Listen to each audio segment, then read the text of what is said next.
You know, I like the thing about that reining for me is clear-cut winner. I mean, they got it right, but anybody could have got that one right. I mean, that horse was just pure all the way through. And, you know, he'd been shown a lot, huh? Yeah, he has. Did you save him at all this? I know you showed him at the Derby, but did you show him at the NRBC also? I showed him at the NRBC, and, you know, I've always kind of shown him about 3 or 4 times every year. So, you know, I don't overshow him a year, but yeah, we did. We had a bobble at the Derby, didn't he make the finals? So was he 7 this year? Yeah. He's 8. But I mean, I'm not gonna insult your horse. He won $300,000-$400,000 before the run for the million this year, but that Derby, he didn't even look good. Like I don't know. I'm not trying to insult him. I've seen that horse look fantastic, but I definitely thought, in my opinion, okay, that horse is done. And, you know, reining horses get done. They're done from, you know, sometimes they're just, they don't do it anymore. And to go from that to that run for the million run, which is like one of the top 5 best runs I've ever seen in my whole life, I just thought it was a magnificent and a welcoming, I don't know, I loved it. I mean, and it was, like Tom said, you were the clear-cut winner because it was top 5 run ever. I mean, and man, what a group of horses and runs. I mean, that was exciting. Every run in there was exciting, huh? Yeah. I mean, it was just crazy. From start to finish. Yeah. From start to finish. I mean, I thought if they moved some of those runs around a little bit, some of them might have been scored a little bit different. I thought Billy was right off the bat, very good. For sure.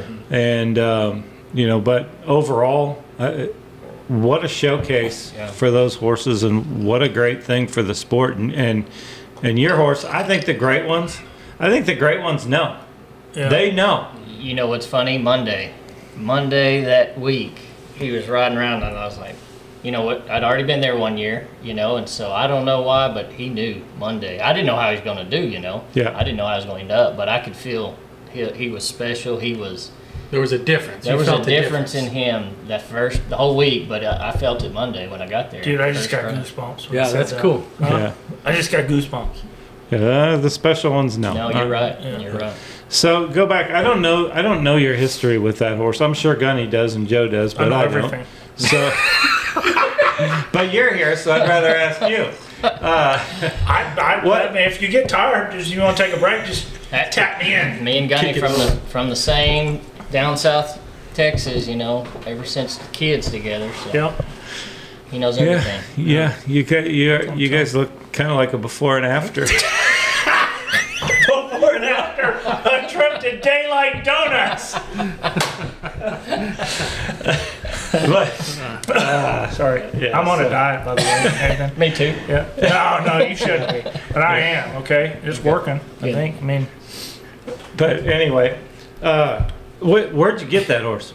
So Patriot. Where'd you get Patriot? So John and Nancy raised him, and John and Nancy Teague.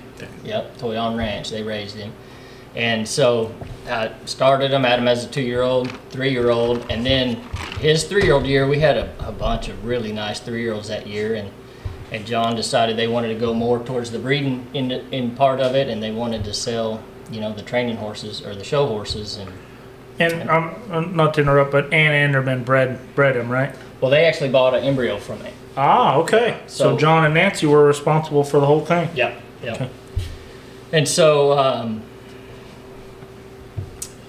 so, boy, I knew it was like 2 or 3 weeks before the Tulsa futurity.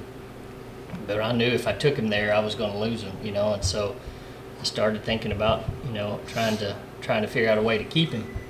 And I had 2 3-year-olds with Shannon and Herschel Reed already, but I called Miss Shannon up, and this is a neat story. I said, you know, I have this really nice 3-year-old, and I think he's special. And she owned Rough Spooks, and I said he kind of reminds me of Rough Spook. And so she said, well, I'm wanting to downsize. You know, I'm not really looking for you, but I don't do anything without praying about it. So let me pray about it. And I'll let you know. And she called me 3 days later and said, I want want to come see him. And I said, you bet. So she came and saw him, and she said, can you just lope a circle each way? And I was like, well, I'll stop him and turn him. And she goes, no, I just want to see him lope a circle each way. So I loped a circle each way, and we vetted him, and that was it. That's pretty cool. Yeah. Well, if God told her to buy him, you can't go wrong. Amen. You can't argue with him. Amen. No. That's right. Huh? That's No. right. So she, the downsizing stopped, after that. No, I'm just kidding. So you showed him in Tulsa? Yeah, so I showed him at Tulsa, and he was good. Took him out to, as a 3-year-old. He was a 19, I believe, in Tulsa. Took him to the Best of the West. Wait. Sorry to interrupt again. You took him to Tulsa, marked a 19. How many people tried to buy him? Even though you had him locked down, how many people tried to buy him? I don't know, that was a long time ago. Okay, you can't remember? No, I can't remember. Was I one of them? I don't remember that either. I probably was. I probably was. Tom probably was too. You tried to buy him as a 3-year-old, didn't you? No, probably.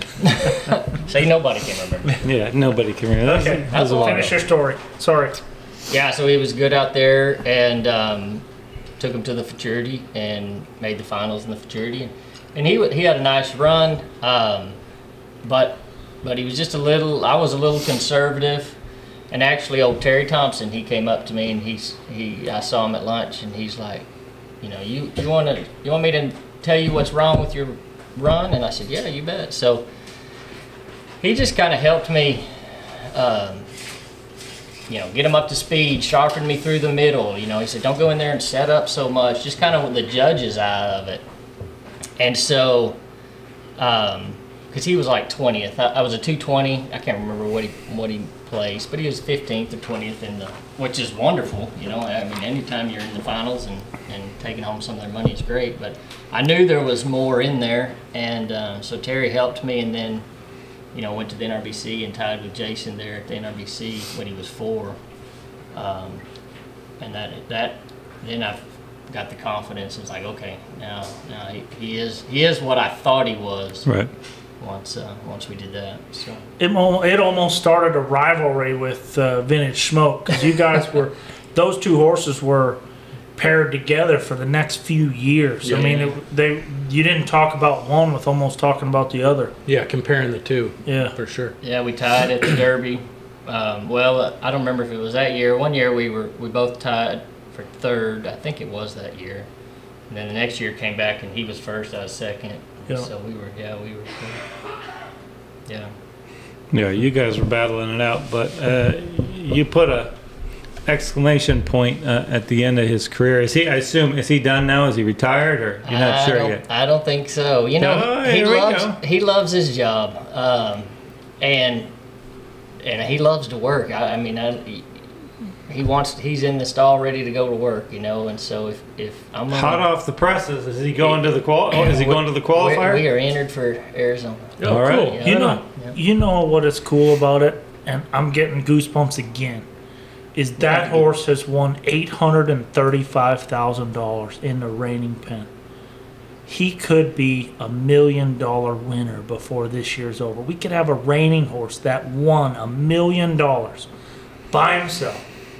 I mean, that is nuts, isn't it? Yeah, it is nuts. And I think we're going to go. We're getting more and more. When you look at all these programs, you look at the NRBC. It's been in existence 20-something years, 22, 23 years, something like that, and giving away $24 million and work to do all these things. And I think it's been a big part of change in the industry, making the Derby pay more, making all these events pay more.